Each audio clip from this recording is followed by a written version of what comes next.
+2 എല്ലാ വിഷയങ്ങൾക്കും A+ നേടിയ അതിഥി തൊഴിലാളിയുടെ മകന് ഡിഗ്രി പ്രവേശനത്തിന് സാങ്കേതിക തടസ്സമായപ്പോൾ മുഖ്യമന്ത്രി VT സതീശന്റെ ഇടപെടൽ. ബംഗാൾ സ്വദേശി റോബർട്ട് പ്രധാനിന്റെയും റീത്ത പ്രധാനിന്റെയും മകൻ രോഹൻ പ്രധാനിനാണ് മുഖ്യമന്ത്രി തുണയായത്. Pathanamthitta Ranni MS higher secondary സ്കൂളിൽ നിന്നും 96% മാർക്കോടെ മികച്ച വിജയം നേടിയ രോഹന് തിരുവനന്തപുരം മാർ ഇവാനിയോസ് കോളേജിൽ പഠിക്കണമെന്നതായിരുന്നു ആഗ്രഹം.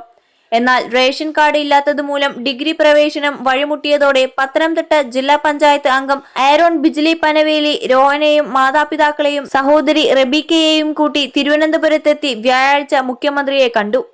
അപേക്ഷാ ഫോം ലഭിക്കാനും സാങ്കേതിക തടസ്സമുണ്ടായി. മേജർ ആർച്ച് ബിഷപ്പ് കർദിനാൾ മാർ ബസേലിയോസ് ക്ലീമിസ് കാത്തോലിക്ക ബാവയെ മുഖ്യമന്ത്രി ബന്ധപ്പെട്ടതോടെയാണ് തടസ്സം നീങ്ങിയത്. ബികോമിന് ചേരാനാണ് രോഹന്റെ ആഗ്രഹം. റാന്നിയിൽ എത്തിയ ശേഷം റേഷൻ കാർഡ് ലഭിക്കാൻ നടപടികൾ വേഗം പൂർത്തിയാക്കുമെന്ന് ആരോൺ പറഞ്ഞു. 5ാം ക്ലാസ് മുതൽ റാന്നി MS സ്കൂളിൽ പഠിക്കുകയാണ് രോഹൻ. 1500 വിദ്യാർത്ഥികളുള്ള MS സ്കൂളിലെ സ്കൗട്ട് അംഗവും ഫുട്ബോൾ താരവുമായ രോഹൻ സ്കൂൾ ചെയർമാനുമായിരുന്നു. രോഹനും സഹോദരി റബീക്ക പ്രധാനും മലയാളവും നന്നായി അറിയാം. ഇവരുടെ പിതാവ് ഹോട്ടൽ മേഖലയിലാണ് ജോലി ചെയ്യുന്നത്. 21 ലക്ഷത്തോളം സന്തുഷ്ടരായ ഉപഭോക്താക്കളും 2 ലക്ഷത്തോളം തിമിര ശസ്ത്രക്രിയകളും പൂർത്തിയാക്കിയ മലബാറിലെ ഏക കണ്ണാശുപത്രി Al Salama eye hospital, hospital road, Perinthalmanna. അതോടൊപ്പം നടപ്പാക്കാൻ കഴിയുന്ന പദ്ധതികളെ വരുന്ന സംസ്ഥാന ബജറ്റിൽ പ്രഖ്യാപിക്കുമെന്നും വൻകിട പദ്ധതികളുടെ പ്രഖ്യാപനം പ്രതീക്ഷിക്കാമെന്നും മുഖ്യമന്ത്രി VT സതീശൻ. ജനങ്ങളിൽ നിന്നും പരമാവധി ആശയങ്ങൾ സമാഹരിക്കുന്നുണ്ട്. അതിൽ നടപ്പാക്കാൻ കഴിയുന്ന പദ്ധതികൾ സ്വീകരിക്കും.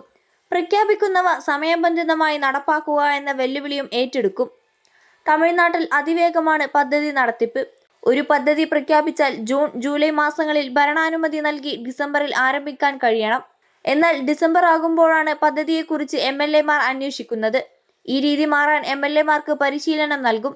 കാലതാമസം കാരണം കരാറുകാർ പ്രവർത്തികൾ ഇട്ടിട്ടു പോകുന്ന പ്രശ്നവും പരിഹരിക്കും. വലിയ വിലക്കയറ്റമാണ് ജനം നേരിടുന്നത്. ഇന്ധനത്തിന് 1-2 രൂപ കുറക്കുന്നതിനേക്കാൾ നല്ലത് വിപണിയിൽ വിലക്കയറ്റം പിടിച്ചു നിർത്താൻ ഇടപെടുകയാണ്.